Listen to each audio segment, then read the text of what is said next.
British India যিখিনি সময়ত ছোৱালীক 10 বছৰ বয়সতে বিবাহ পাশত আবদ্ধ কৰাই দিয়া হৈছিল আৰু স্বামীৰ ঘৰখনে তেখেতৰ বাবে সকলো আছিল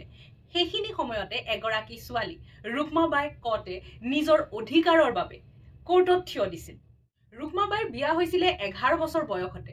আৰু তেখেতৰ স্বামীয়ে কোৰ্ট গৈ পাইছিল ৰুকমাবাইক উভতাই আনিবৰ বাবে ব্ৰিটিছ কোৰ্ট আচৰিত হৈ পৰিছিল কাৰণ সেইখিনি সময়ত স্বামীক ৰজা আৰু স্ত্ৰীক দাসী বুলি গণ্য কৰা হৈছিল কোৰ্টে কৈছিল যে স্বামীৰ লগত যাওক নহলে জেল যাওক আৰু ৰুকমাবাই জেল যাব ৰেডি হৈ গৈছিল কিন্তু হাৰ মনা নাছিল বহুমুখ বহু কথা লোকে কলে যে এইটোতো সমাজৰ নীতি নিয়মৰ বিপৰীত কথা ইমানেই ডাঙৰ হৈ গল যে কোৰ্টে কেছটো উইথড্ৰ কৰিবলৈ বাধ্য হৈ গল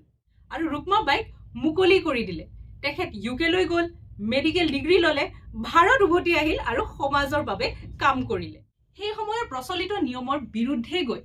তেখেতে ব্ৰিটিছাৰৰ দ্বাৰা age of consent act 1891 pass কৰালে আৰু বিয়াৰ বয়স হৈ পৰিল 10 পৰা 12 বছৰ আৰু এই ভিডিঅটোৰ দ্বাৰা তেখেতক সন্মান জনালো থ্যাংক ইউ ফৰ ওয়াচিং